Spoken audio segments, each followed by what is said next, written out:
Okay guys, let's go through my writing guide. If you haven't already, click on the link below this video to download it. Essentially, as you can see behind me, it's a list of questions you want to ask yourself before you start coming up with your plan, or to help you come up with your plan. I haven't formatted it in any particular way. I'll leave that for you guys to copy and paste and to organize that however you see fit. Everyone will have their own approach to how to organize that information, but think of these as the minimum questions you have to ask yourself to create your plan. Okay, first of all, who am I writing to? Okay, straight away when you're thinking about who you're writing to, that gives you clues about the register. It gives you a chance to think about the business context, the person's name, and so on. So you want to avoid writing to a ghost. Okay, don't write to dear sir or madam. That's always a bad idea. Try to find out who you're writing to. If you're writing to someone higher up in the hierarchy, then use more formal language. That's the general rule. If your company has a culture which is a little bit more relaxed, then be aware of that. So that comes into the context of business context.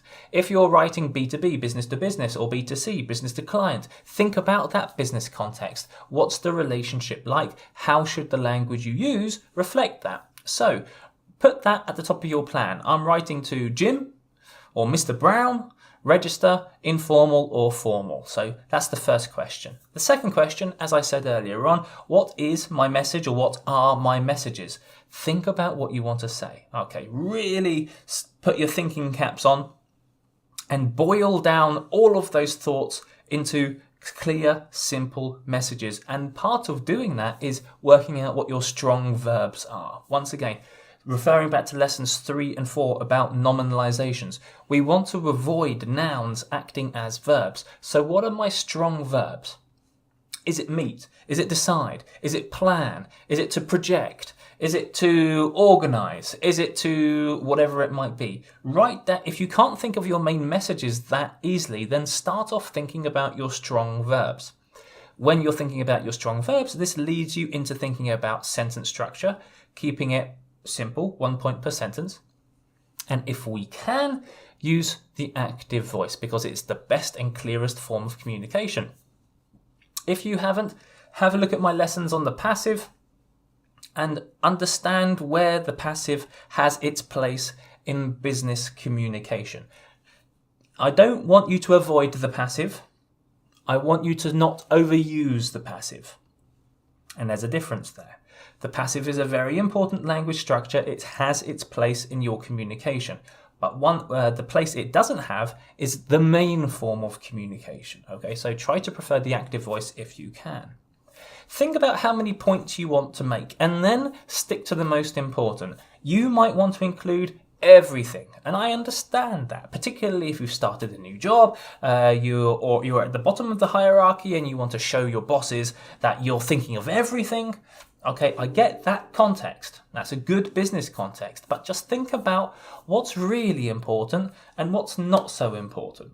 Okay, get those important messages delivered first, and then think about the not so important messages, because believe it or not, your boss will appreciate your clarity of thought by not including everything. Okay, the last thing that your boss wants to do, or the client wants to do, is read pages and pages and pages of non-essential information. So really think about what are the important message or messages. So we've already gone through a number of processes already, and that you might think that this is really, really complex, but then think about the normal everyday activities that you do, the kind of normal emails that you write, and put it into context. Okay, it might be lots and lots of questions, but given your particular context, this really might only be about 30 seconds worth of thought, or 2 minutes worth of thought, scribbling down on that piece of paper. Once you've got your ideas down onto a piece of paper, create a logical flow. As I said, don't write sentences as separate islands. Connect those sentences or islands up with bridges, such as linking words. And also think about the structure. What's at the beginning?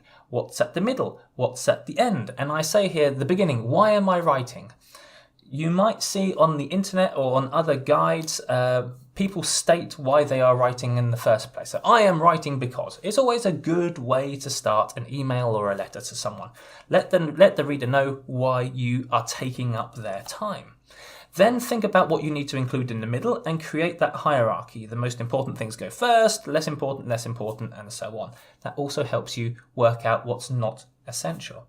And then think about the end, the call to action or finish. Do you need someone to do something? If so, put it in at the end. If you don't need someone to do something, but you just want to communicate a message, then say so at the end. So I'm writing this just to let you know, something along those lines, and then finish appropriately. And as I said about linking devices, if you can connect everything up using words such as however, consequently, as a result, firstly, secondly, thirdly, so on, then that will help the reader to go through your writing. And then think about how you can create a clear layout. So you don't want to write blocks of text, because blocks of text are the worst thing that you can do. They're difficult to read. You never remember what's in them. When you need to refer back to them in a week's time, you can never find the information. So think about document design, a huge important area of writing. Use headings, subheadings, tabulation, tables, any way that you can introduce white space into the document to break up that information and make the information memorable. Okay, so there's a lot of information there, guys. A lot of information. So take your time, but start. As I said in the teaching tips, you have to start somewhere. So one thing that you might do to start is to print off the guide, have it next to your computer, format it in the way that makes sense to you. Okay, there's a number of different ways that you can format the information. Keep that pad of paper by your keyboard and just get into the habit of, instead of writing straight away, start planning straight away. And then, as I said earlier on, your second draft, which is when you're entering the information into your email, then that's when the second draft will take place, will shape itself, and that will be many, many times better than your first draft.